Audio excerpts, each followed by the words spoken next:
예수님! 오늘 예수님께서는 예루살렘의 2층 방에 계십니다.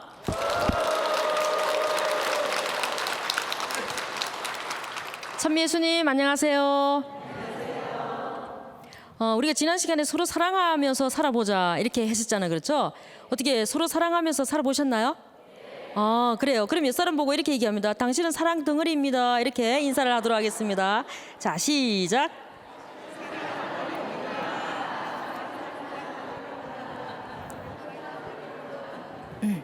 좋아요.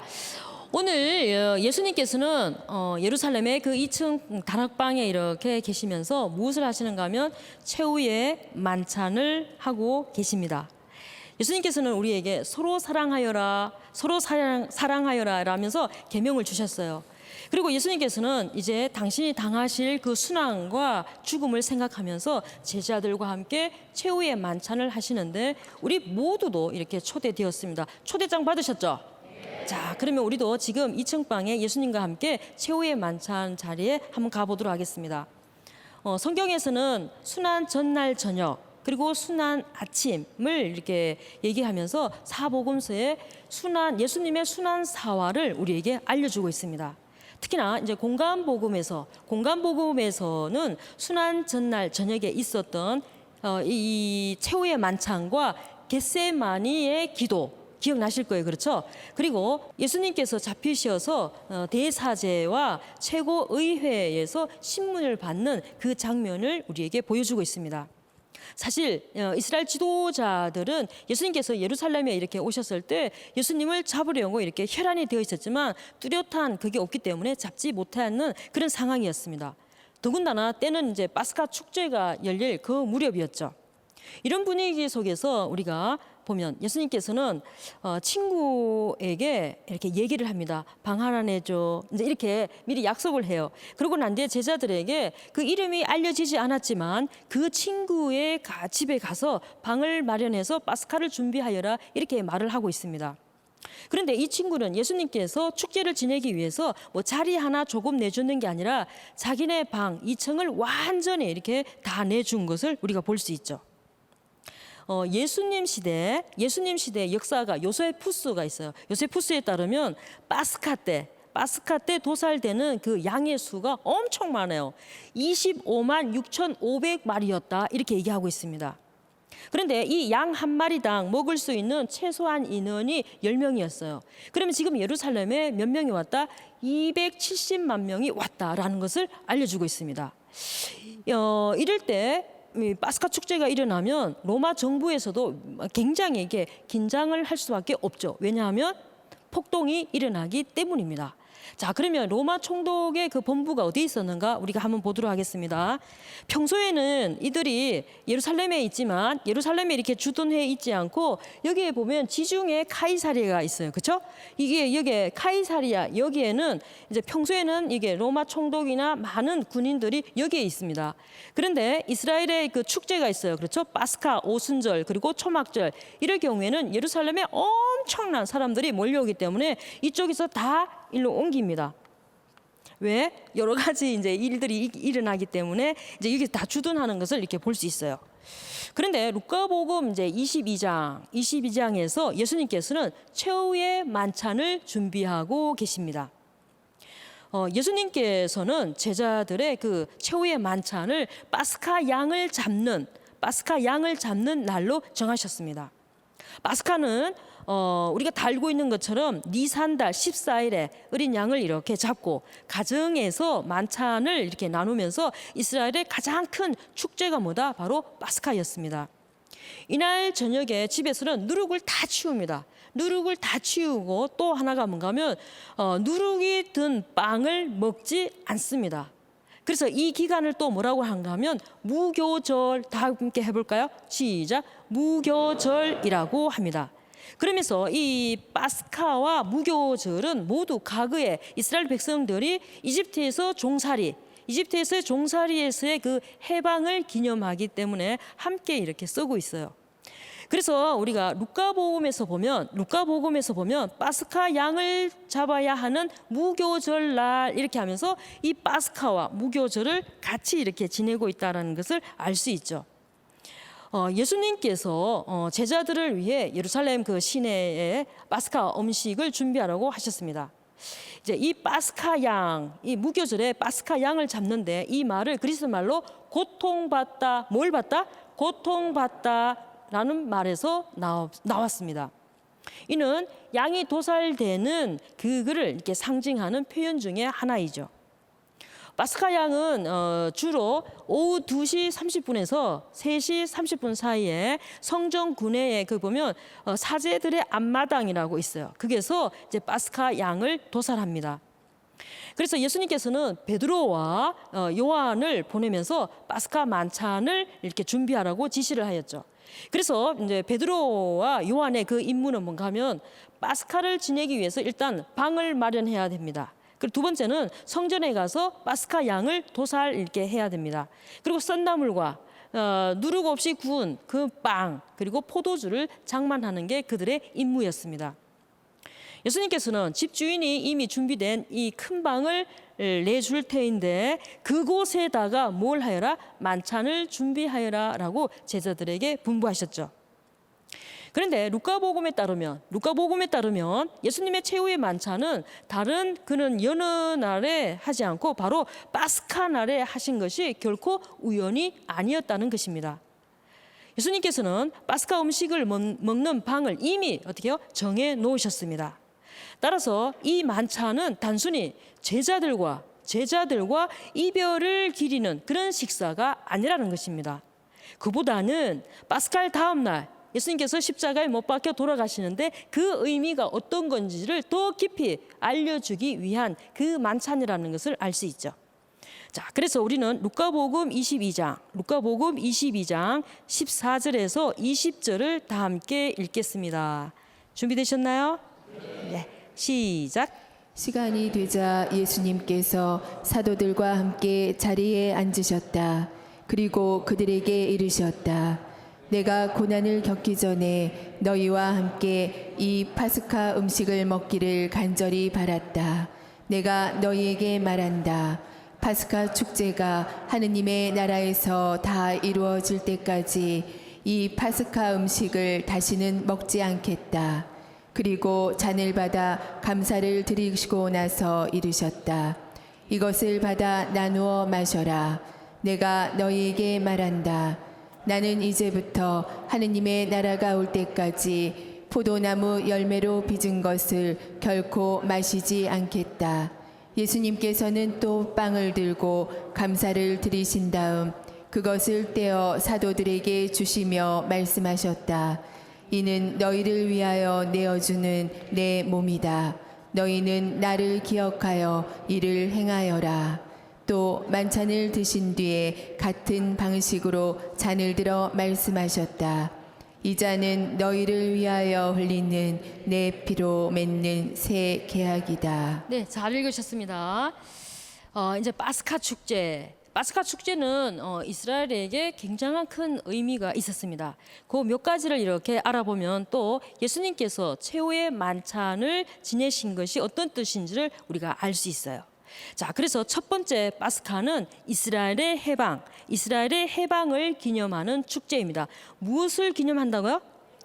그렇죠. 이스라엘의 해방을 기념하는 그 축제입니다. 구약에서 보면 이스라엘 백성들은 이집트 파라오에게서 430년 동안 종살이 노예 생활을 합니다. 그렇죠? 그런데 하나님께서는 그들의 고통의 신음 소리를 듣고 누구를 보내죠? 우리의 용도자이신 모세를 보내서 그들을 해방시키십니다. 그런데 탈출기 12장에 따르면 이스라엘 백성들은 하나님의 명령에 따라 니산달 14일에 어린 양을 잡아서 그 피를 어디에 바르죠? 문설주에. 그렇죠? 문설주에 바르고 그 고기는 불에 구워서 누룩 없는 빵과 썬나물과 곁들여서 이렇게 먹는 게 그들의 가월절입니다. 하나님께서 그날 밤에 이집트 땅에 맛배 그리고 마다들을 모조리 이렇게 치시면서 문설주에 어린 양의 피가 있는 곳은 어떻게 했다? 건너가셨다. 우리가 알고 있어요. 그렇죠? 이제 건너가셨다, 지나가셨다는 것을 알 수 있습니다.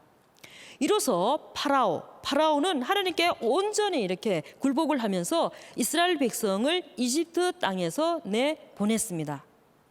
예수님께서 이 잔은 너희를 위하여 흘리는 내 피로 맺은 새 계약이다 라고 말씀하신 것은 바로 어린 양의 피를 배경으로 하였다는 것을 알 수 있죠. 곧 어린 양의 피가 이스라엘의 해방을 안겨준 것처럼 십자가 위에서 흘리실 예수님의 피는 인류에게 죄와 죽음의 종살이에서 벗어나게 하는 것입니다. 또한 이는 너희를 위하여 내어주는 내 몸이다 라고 말씀하신 것도 이는 파스카 양과 같이 너희의 구원과 속죄를 위하여 하나님께 희생 제물로 바치는 내 몸이다 라는 뜻을 가지고 있습니다. 파스카의 그 최후의 만찬을 통해서 당신의 그 죽음이 하나의 희생 제사임을 우리에게 알려주는 거죠. 두 번째는 이 파스카는 새로운 시작을 알리는 축제입니다. 무엇을 알린다고요? 새로운 시작을 알리는 축제입니다. 하나님께서는 파스카 축제가 있는 달을 하나의 첫 달로 삼으라라고 명령을 하셨습니다. 이후에 이스라엘 백성들은 새로운 시기 또 새로운 시작을 맞이할 때마다 파스카 축제를 거행했습니다. 우리가 성경을 이렇게 자세히 보면 민수기에서는 주님의 분부에 따라서 한 해 동안 이렇게 머물렀던 그 시나이 광야를 떠납니다. 시나이 광야를 떠나는 것도 파스카 축제를 거행한 이후에 떠나는 것을 볼 수 있어요. 그리고 여호수아기에서 보면 약속의 땅 가나안 땅에 들어옵니다. 그러면서 그들에게 새로운 삶이 펼쳐질 때 뭘 먼저 하는가 하면 파스카를 먼저 거행한다는 것을 볼 수 있습니다. 그리고 역대기에서 보면 그 왕정 시대에 더럽혀진 그 성전을 정화하는 부분이 나옵니다. 그 성전을 정화하고 또 종교 개혁을 단행해요. 그러면서 이 파스카를 거행함으로 인해서 또 뭔가 하면 새로운 시대를 알려주는 그 역할을 하는 거죠. 그리고 우리가 다 알고 있는 것처럼 유배 이후에 성전을 새롭게 이렇게 세웁니다. 그렇죠? 그러면서 이 성전을 봉헌하는데도 가장 먼저 뭘 해요? 파스카 축제를 지내는 것입니다. 이렇게 파스카는 뭐요? 새로운 시작을 알리는 축제이다라는 것을 우리가 알게 됩니다. 이렇듯이 파스카가 새로운 시작을 알려준다면 최후의 만찬 또한 새 시대를 펼칠 것이다라는 것을 우리에게 알려주는 거죠. 곧 십자가의 죽음을 통해서 구약의 시대가 지나갔다 이겁니다. 구약의 시대가 지나갔다. 그리고 온 인류의 구원이 시작되는 예수님의 시대가 완성되었다. 누구의 시대? 예수님의 시대가 완성되었다는 것을 알려줍니다. 더 나아가서는 예수님께서 이루신 새로운 시대, 그러니까 종말론적 그 완성을 향해 펼쳐질 것이다라는 것을 우리에게 알려주죠. 세 번째는 이 파스카는 공동체 식사입니다. 무슨 식사? 공동체 식사입니다. 예수님께서 파스카 만찬을 당신을 기억하는 그 예식으로 삼는 거, 이걸 갖다가 이제 말씀을 하셨어요. 그런데 우리가 식사를 이렇게 생각해 보면 식사는 종교적인 그 차원을 이렇게 떠나서도 함께 식사할 수 있는 게 서로 어떻게 해야 돼요? 사랑해야지만 식사할 수 있어요. 그리고 서로 일치해야지만 식사할 수 있어요. 그리고 서로 화목해야지만 식사할 수 있습니다. 그렇죠? 안 그러신가 얼굴이? 그렇죠. 그래서 우리가 이제 이렇게 식사를 한다 이러면 일치와 사랑, 평화와 화목, 그리고 나눔 등이 이렇게 나타내는 겁니다. 특히 이 파스카 만찬에는 같은 피와 같은 살을 이렇게 나눈 가족, 그리고 엄청나게 친분이 있는 그런 이웃들과 함께 이 만찬을 이렇게 하면서 하나님의 업적을 기리는 그 축제라고 할 수 있습니다. 그러므로 이 파스카 축제는 기념제일 뿐만 아니라 감사제이기도 합니다. 또 더 나아가서는 형제 자매와 함께 누리는 잔치이기도 하죠. 그래서 우리가 보면 고린도전서 아시죠? 그렇죠? 고린도전서에서는 초대교회의 신자들이 예수님과 제자들의 그 마지막 그 식사를 갖다가 주님의 만찬이라고 부르기도 합니다. 예수님께서는 12제자와 함께 하느님께서 당신 백성을 이집트에서 구원해내신 그 일을 기억을 하면서 지금 파스카를 이렇게 진행하고 있습니다. 예수님께서는 그들과 빵과 포도주를 이렇게 나누면서 이 만찬에 새로운 의미를 부여하고 계십니다. 예수님께서는 제자들과 함께 자리에 앉아서 파스카 만찬을 이렇게 시작하죠. 그런데 예수님 시대에서는 유다인들이 저녁 늦게 이렇게 식사를 한답니다. 그런데 파스카 때는 일몰이 이렇게 시작될 때 그들이 이렇게 비스듬히 누워서 식사를 한다 이렇게 돼 있습니다. 이 비스듬히 누워서 하는 이 식사의 자세는 이집트 속박에서 벗어난 자유, 해방을 상징하는 그 자세라고 하죠. 자, 우리도 자유를 누려보도록 하겠습니다. 한번 비스듬히 이렇게 네, 그렇게 해서 이제 식사를 한다 이거입니다.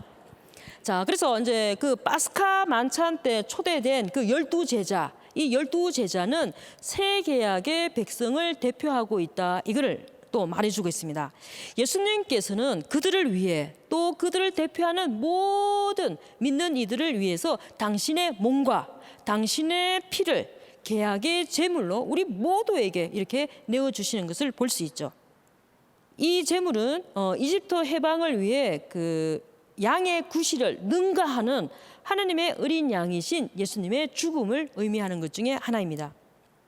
예수님께서는 파스카가 이집트 속박에서 해방되는 그 기념만 아니다. 그 기념을 뜻하는 것만은 아니다라고 말씀하시면서 당신의 죽음에 힘입어서 세상 종말에 하나님의 결정적인 그 구원이 천상 메시아의 그 잔치로 성취될 것이라는 것을 우리에게 또 알려주고 있습니다. 예수님께서 이제 빵을 이렇게 축복하십니다. 빵을 축복하시고 그 후에 2차례 잔을 들어 감사의 기도를 올리시는 부분이 나오고 있습니다. 여기서 첫 번째 잔은 파스카 잔이죠. 그리고 두 번째 잔은 최후의 만찬, 곧 축복의 잔이라는 것을 우리는 알 수 있습니다. 예수님께서는 파스카 잔을 들고 감사의 기도를 올리셨습니다. 이 감사의 기도는 날마다 필요한 양식과 구원을 베푸시는 하나님의 은혜를 친송하는 그런 기도였을 것입니다. 예수님께서 파스카 만찬에서 같은 잔을 이렇게 돌리십니다. 잔이 하나예요. 그런데 구약에서 파스카를 이렇게 거행할 때는 각자 잔을 이렇게 다 갖고 있어요. 그런데 지금 예수님께서는 잔이 딱 하나, 한 잔으로 이렇게 이제 만찬을 진행하고 있습니다. 그것은 만찬을 중심으로 인해서 예수님과 제자들 그리고 제자들 서로 간에 일치를 강조하는 것 중에 하나입니다. 그게 바로 뭔가 하면 예수님이 마셨던 그 포도주를 베드로가 마셨어요. 그리고 다른 포도주를 제자들이 마시는 게 아니라 예수님이 마시고 베드로가 마셨던 그 포도주를 지금 누가 마셔요? 다른 제자들이 이렇게 마시고 입니다. 그러면서 우리 모두의 일치를 강조하는 게 예수님께서 지금 한 잔의 포도주를 이렇게 사용하시고 있습니다. 그래서 그리고 또 파스카 만찬에서 유다인의 가장은 가족들에게 빵을 이렇게 떼어 나누어 줍니다. 하나로 된 그 빵을 떼어 나누어 주면서 어떻게 생각하는가 하면 그들 서로의 일치 그리고 그들을 양육하는 것을 강조하고 있죠. 그래서 예수님께서도 빵 한 덩어리의 빵을 쪼개서 베드로에게 줍니다. 그리고 그 같은 빵을 쪼개서 아네스에게 줍니다. 그 빵을 또 나누어서 요셉에게 줍니다. 그렇죠? 우리에게 또 나누어 줍니다. 그러면서 이 상징이 바로 뭐예요? 우리 모두의 일치, 하나됨, 이걸 갖다가 또 알려주고 있는 것 중에 하나입니다. 예수님께서 빵을 떼어 나누어 주시면서 이는 너희를 위해 내어주는 내 몸이다라고 말씀을 하십니다. 예수님께서 항상 이 구원의 날이 오기를 늘 이렇게 생각을 하지 않았을까 하는 생각이 듭니다. 그리고 세상에 생명이 되는, 그리고 세상에 생명을 주는, 이것은 바로 뭔가 하면 제자들뿐만 아니라 세상의 모든 사람을 위한 것이라는 것을 또 우리에게 알려주고 있죠. 예수님께서는 우리가 당신 자신이 되고 또 당신의 생명과 동화되기를 간절히 원하고 계십니다. 그래서 예수님께서는 우리의 음식이 되어 오셨죠. 살을 먹고 예수님의 피를 마시는 그 동화 과정이 우리에게 일어나야 한다, 이거입니다. 그것은 그분의 삶의 방식이 우리의 삶의 방식이 되어야 한다는 거죠. 그래서 우리의 생각과 우리의 결정과 우리의 말과 우리의 행동이 예수님의 생각과 예수님의 결정과 예수님의 말과 예수님의 행동으로 우리가 어떻게 된다? 동화 그리고 변화되어야 한다는 것을 지금 말하고 있습니다. 우리는 성체성사로서 늘 예수님을 받아 모십니다. 그렇기 때문에 우리는 그 예수님의 살을 잘 소화해낼 필요가 있죠. 이 잘 소화해내는 거, 그게 바로 뭔가 하면 우리의 모든 것이 예수님을 닮아가는 거. 그래야지만 우리가 진정한 예수님의 피, 예수님의 살을 잘 알고 살아간다는 것을 오늘 예수님께서 우리에게 알려주고 계십니다. 예수님께서 우리에게 말씀하십니다. 나를 기억하라, 이렇게 말씀하시죠. 자, 그래서 오늘 우리는 예수님의 그 살과 예수님의 피를 우리가 잘 소화해내겠습니다. 예수님, 당신의 결정처럼 저도 결정하겠습니다. 당신이 말하시는 것처럼 저도 그렇게 말하겠습니다. 라고 약속을 좀 해봤으면 좋겠습니다. 자, 손 내밀으세요. 자, 우리가 그렇게 하겠다는 것을 조금 이렇게 예수님께서 지금 돌아가시는데 힘을 주기 위해서 우리가 좀 이렇게 하는 겁니다. 자, 그러면서 예수님께서 하신 말씀, 그것을 우리가 노래로 이렇게 감사를 이렇게 표현하도록 하겠습니다. 자, 그래서 우리가 지금 예수님께 노래를 불러드리면서 마무리를 하도록 하겠습니다. 준비되셨나요? 다 같이 하겠습니다. 너희 모두 이 빵을 먹을 때에